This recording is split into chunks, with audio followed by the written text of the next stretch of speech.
నిరుపేదల సొంతింటి కలను సాకారం చేసేందుకు రాష్ట్ర ప్రభుత్వం గృహలక్ష్మి పథకానికి శ్రీకారం చుట్టింది. సొంత జాగాలో ఉండి ఇల్లు నిర్మించుకోవాలనే వారికి గృహలక్ష్మి పథకం కింద 3 లక్షల ఆర్థిక సాయం అందించనుంది. గృహలక్ష్మి పథకం కింద అర్హుల నుంచి దరఖాస్తులను స్వీకరిస్తోంది. 100% రాయితీతో ప్రభుత్వం ఆర్థిక సాయం అందించనుంది. ప్రతి నియోజకవర్గానికి 3,000 మంది లబ్ధిదారులకు రాష్ట్ర ప్రభుత్వం సాయం అందించనుంది.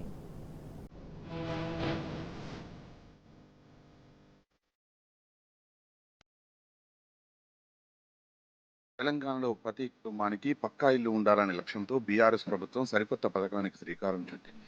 ఇప్పటికే పేదలకు ఉచితంగా డబుల్ బెడ్రూమ్ ఇల్లు నిర్మించి ఇస్తున్న కేసీఆర్ సర్కారు సొంత జాగాలో ఉండి ఇల్లు నిర్మించుకునే వారికి గృహలక్ష్మి పథకం అమలు చేస్తోంది.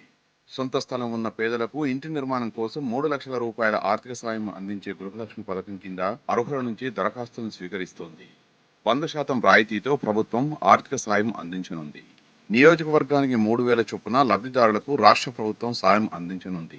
స్టేట్ రిజర్వ్ కోటాలో 43,000. మొత్తంగా రాష్ట్ర వ్యాప్తంగా 4 లక్షల మందికి గృహలక్ష్మి పథకం కింద లబ్ధి చేకూరనుంది.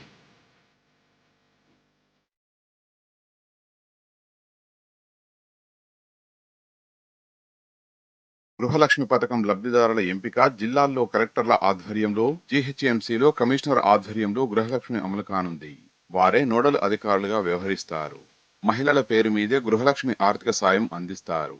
2 గదులు కూడిన ఆర్సీసీ ఇళ్ల నిర్మాణం కోసం ఆర్థిక సాయం ఇవ్వనున్న ప్రభుత్వం ఇంటి బేస్మెంట్ లెవెల్, రూఫ్ లెవెల్, ఇంటిని పూర్తి 3 దశల్లో సాయం అందిస్తారు.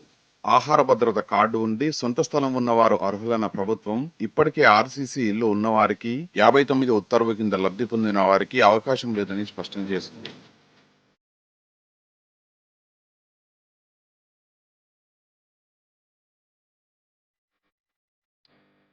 ప్రతి నియోజకవర్గంలో ఎస్సీలకు 20%, ఎస్టీలకు 10%, బీసీ మైనారిటీలకు 50%కి తగ్గకుండా లబ్ధిదారులను ఎంపిక చేయాలని తెలిపింది.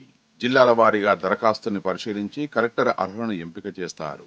ఎవరైతే ఈ పథకానికి అర్హత సాధిస్తారో వారికి మంత్రి ఆధ్వర్యంలో జిల్లా ఇన్ఛార్జీలు ఈ పథకం వర్తింపజేస్తారు.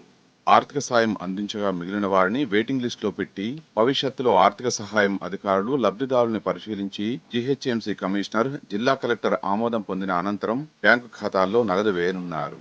దరఖాస్తుతో పాటు రేషన్ కార్డు, ఓటరు గుర్తింపు కార్డు, ఆధార్ కార్డు, ఇంటి స్థలం దస్తావేజులు సహా ఇతర పత్రాలను జత చేయాల్సి ఉంటుంది.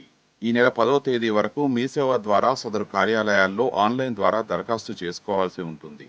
10 రోజుల్లోగా వాటిని పరిశీలించి ఈ నెల 25వ తేదీన ఇళ్లను మంజూరు చేయనున్నారు.